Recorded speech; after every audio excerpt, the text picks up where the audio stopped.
tarihçi olarak değil, bir inanıyorsanız inanan olarak sorum. Müslümanlık da Yahudilik ve ona reddiye olarak kurumsallaştırılan Hristiyanlığın ardından bir dakika. Ey iman edenler, bir kendinize gelin. Allah tektir ve hepiniz ona iman etmelisiniz. Peygamberler de eşittir demek üzere gönderilmiş bir din olabilir mi sizce? Yani bir format atmak, bir hani restart yapmak deyim yerindeyse. Belki restart diyebiliriz ama daha temelde şöyle bakabiliriz. İslamiyet ya da Kur'an-ı Kerim ya da Hazreti Peygamber 7. yüzyılda hiçbir zaman şu iddiada değil. Ya biz insanlığa şu anda sesleniyoruz ve ilk defa olarak biz sesleniyoruz. Hayır. Kur'an-ı Kerim sizin ifadenizden restartı o açıdan evet diyorum. Neden? Öncesini reddetmiyor. Reddetmiyor. Hazreti Musa, Hazreti İsa, değil mi? Adem, İdris, Nuh, Salih, İbrahim. Bakın bunlar Kur'an-ı Kerim'de zikredilen peygamberler. Birçoğu da eski ayette falan da bizim bildiğimiz peygamberler. Evet. Yahudi peygamberler. Ama bilmediklerimiz de var. Kur'an bize isimlerini bilmediğimiz pek çok peygamberin olduğunu da söylüyor. Peki bu bütün peygamberlerin ortak mesajı nedir? Hazreti Peygamber'in getirdiği şeydir. Yani Hazreti Peygamber Allah bir tanedir derken başka bir peygamber ben teslisin bir unsuruyum demedi. Hazreti Peygamber işte efendim bakın oruç sizden öncekilere de farz kılındı. Biraz önce örneğini verdiniz.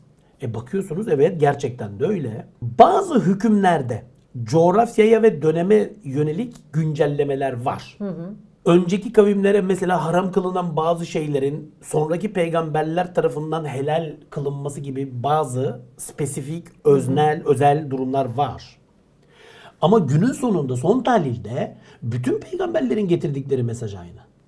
Ve Hazreti Peygamber'in getirmiş olduğu mesajla aslında Hazreti İsa'nın getirmiş olduğu, Hazreti İsa'nın getirmiş olduğu mesajla Hazreti Musa'nın getirmiş olduğu mesaj aynı. İbrahimi dinler denilen dinleri Yahudilik, Hristiyanlık ve İslam olarak sıraladığımızda tabii ki Kur'an-ı Kerim son sıraya geliyor. İslam aslında o değil ki.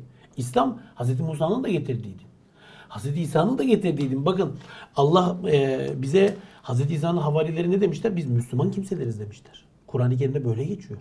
Neden bu şekilde tanımlanıyor? Çünkü işin temelinde tevhid var. Tevhid nedir? Monoteizm. Monoteizmde bir tane Allah olması. Evet. Yerde ve gökyüzünde onun egemenliği. Gelelim vaat edilmiş topraklara. Peki. Vaat edilmiş toprak dediğimizde ne anlamamız gerekiyor? Bu vaat edilmiş topraklar üzerinden yüzyıllardır durmayan bir kan var. Devam eden savaşlar var. Neydi gaye, neydi amaç? Vaat edilmiş topraklar şudur. Yahudilerin kendi kutsal yazılarına, kendi kutsal metinlerine dayanarak kıyamete kadar kendilerine mülk olarak bahşedilmiş bir coğrafya. Tevrat'ta Allah'ın önce Hazreti İbrahim'le görüştüğünü görüyoruz. Hazreti İbrahim'le görüşmesinde iki nokta ön plana çıkıyor. Hazreti İbrahim'i seçiyor ve ona vaatte bulunuyor. Allah Hazreti İbrahim'e diyor ki Tevrat'ta, sana diyor iki tane vaadim var. Bir, seni diyor büyük bir ulusun babası yapacağım. İki, işte diyor senin bu ulusuna senden gelecek o nesilleri diyor Kenan ülkesini mülk olarak vereceğim. Yani bu bir anlaşma. Yahudiler böyle bakıyorlar. Ahit. Kendilerini de bu anlaşmanın mirasçısı görüyorlar. Allah ile Hazreti İbrahim arasında yapılmış olan ya da yapıldığı anlatılan bu anlaşmanın İshak ve Yakup üzerinden kendilerine miras kaldığını iddia ediyorlar. Yani Allah Hazreti İbrahim'e vaatte bulunuyor. Bu vaat miras olarak Hazreti İbrahim'den Hazreti İshak'a kalıyor. Hazreti İshak'tan Hazreti Yakup'a kalıyor. Yakup'un öteki ismi, unvanı İsrail'dir. Yakup'un 12 tane oğlu var. Bu 12 oğlundan mesela bir tanesi Yusuf'tur. Yusuf suresi var Kur'an-ı Kerim'de. Veya Benyamin'dir veya Yehuda'dır. Yahudilere ismini veren 4. oğlu gibi yani. Bu 12 oğul, 12 çocuk İsrailoğullarının kendi metinlerine göre onların atalarıdır. Şöyle bir mantık var bugün Yahudi dünyada ve evangelist, Siyonist Hristiyan dünyada. Tanrı İbrahim'i seçti. Bu İbrahim'e vaatlerde bulundu ve bu vaatler yani vaat edilmiş topraklar neresi? Kenan ülkesi. Filistin merkezi coğrafya. İbrahim'e vaat edildi. İbrahim üzerinden İshak, Yakup ve Yakup'un oğulları yani İsrailoğulları 12 çocuğu üzerinden de Yahudilere yani İsrailoğullarına miras kalmıştır. Tabi bu çok tartışmalı. Ben Ağustos ayında, Eylül ayında çıkacak kitabımda bütün detayları anlattım. Yani bu İbrahim'le yapılan anlaşmanın mahiyeti bu muydu? İki, bu anlaşma neden mesela Hazreti İsmail saf dışı bırakıldı? Ya da neden ikinci planda Yakup'a miras kalırken bu mirastan Esav yararlanamadı? İsmail Arapların atasıdır. Yani siz İsmail'i bu mirastan mahrum... Halbuki İsmail sünnet oldu 14 yaşında. Bakın Allah İbrahim'le bu anlaşmayı yaptığında sünnet olmayı da anlaşmanın sembolü olarak belirlemiştir. Ve ilk sünnet olan kişi İsmail'dir. Hazreti İsmail. Hazreti İsmail kim? Ya Hazreti İbrahim'in öz oğlu. Hazreti İbrahim'le birlikte Hazreti İsmail sünnet olmuştur. Ama bir bakıyorsunuz Yahudiler diyorlar ki İsmail devre dışı kaldı. Niye? Çünkü geleneğe göre İsmail Arapların atasıdır. Siz İsmail devre dışı bıraktığınızda ne yapmış oluyorsunuz? Arapları da devre dışı bırakmış. Esav kimdir? Edom. Edomluların atasıdır. Edomlular tarihin çok meşhur bir ortaçağ kavmidir. Ve Yahudilerle mücadele halinde Esav'ı devre dışı bıraktığınızda Edomluları Onları devre da dışı. bırakıyorsunuz, evet.